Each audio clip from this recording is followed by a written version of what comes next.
নমস্কার বন্ধুরা, welcome to চৈতিস kitchen. আজকে নিরামিষের একটা রেসিপি আপনাদের সাথে শেয়ার করব। আজ বানাবো মটর ডাল এবং মিষ্টি কুমড়ো দিয়ে ধোকার ডালনা, যেটা একদমই খুবই ইউনিক একটা রেসিপি। তো ভিডিওটা প্রথম থেকে শেষ পর্যন্ত দেখতে থাকুন, আশা করি আপনাদের ভালো লাগবে।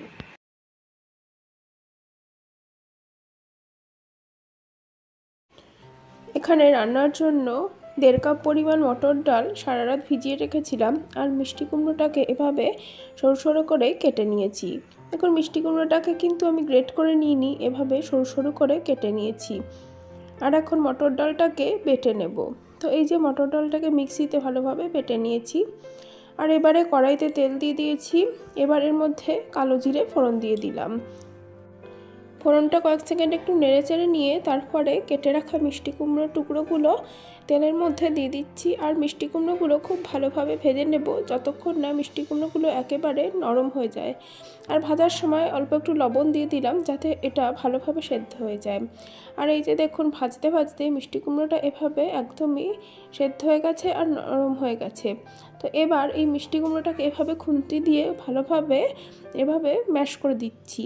আর ম্যাশ করে দেওয়ার পরে এবার বেটে রাখা ডালটা দিয়ে দিলাম। সমস্ত ডাল বাটাটা দিয়ে এবার খুব ভালোভাবে মিশিয়ে নেব। আর এখন পরিমাণ মতন হলুদ দিয়ে দিলাম। এবার সমস্তটা খুব ভালোভাবে নাড়ব যতক্ষণ না সমস্তটা খুব ভালোভাবে আট পেকে আসে। দেখুন, এভাবে সুন্দরভাবে একটা মণ্ড বানিয়ে নিতে হবে। সমস্ত মিশ্রণটা খুব ভালোভাবে শুকনো হলে পরে এবার একটা থালা একটু তেল লাগিয়ে নিয়ে তারপরে মিশ্রণটা দিয়ে দিচ্ছি আর খুব সুন্দরভাবে শেপ করে দেব। আর এখন খুব ভালোভাবে এটা ঠান্ডা করে নেব। ভালোভাবে হাত দিয়ে চেপে চেপে সুন্দর একটা শেপ নিয়ে আসতে হবে যাতে ভালোভাবে এটা কাটা যায়।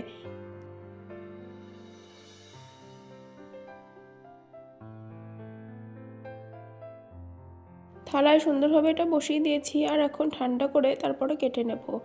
দেখুন, এটা খুব সুন্দরভাবে ঠান্ডা হয়ে গেছে। যতক্ষণ না প্রপার ঠান্ডা হবে ততক্ষণ কিন্তু ধোকাটা ভালোভাবে কাটা যাবে না। দেখুন, খুব ভালোভাবে ঠান্ডা হয়ে যাবার পর এখন আমি ধোকাটা কেটে নিচ্ছি। আপনারা আপনাদের পছন্দ অনুযায়ী শেপ দেবেন ধোকার। আমি বরফির আকারে এখানে ধোকাগুলো কেটে নিয়েছি।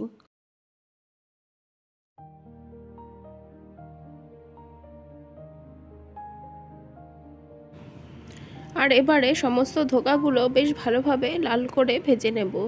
ভালোভাবে না ভাজলে পরে এগুলো ঝোলে দিলে পরে একটু ভেঙে যাওয়ার সম্ভাবনা থাকে। তো সেই জন্য বেশ ভালো করে লাল করে সমস্ত ধোকাগুলো ভেজে নেব। সমস্ত ধোকাগুলো ভালোভাবে এখানে ভাজা হয়ে গেছে। আর এবারে রান্নার জন্য কড়াইতে তেল দিয়ে দিচ্ছি গোটা জিরে ফোড়ন। ফোড়নটা থেকে সুন্দর গন্ধ বের হতে শুরু করলে এখন কেটে রাখা আলু দিয়ে দিলাম। আর আলুগুলো ভালোভাবে লাল করে ভেজে নেব।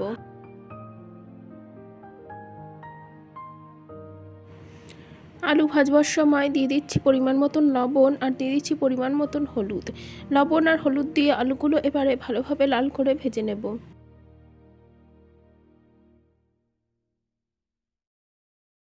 আলুগুলো লাল করে ভাজা হয়ে যাবার পর এখন এর মধ্যে দিয়ে দিচ্ছি জিরে ধনের গুঁড়ো, দিয়ে দিচ্ছি লাল লঙ্কার গুঁড়ো আর আদা লঙ্কা টমেটো পেস্ট।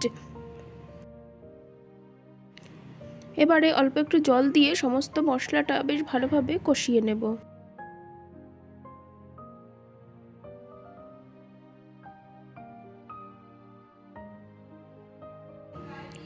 মশলাটা দেখুন বেশ ভালোভাবে কষা হয়ে গেছে। আর এখন এর মধ্যে অল্প একটু চিনি দিয়ে দিলাম স্বাদটাকে ব্যালেন্স করার জন্য। দেখুন, কালারটা বেশ সুন্দর এসেছে মশলাটার। আর এখন পরিমাণ মতন জল দিয়ে দিচ্ছি। যেহেতু ধোকা বেশ জল টানে, তো সেই জন্য একটু বেশি পরিমাণে জল দিচ্ছি যাতে আলুটাও ভালোভাবে সেদ্ধ হয়ে যায়।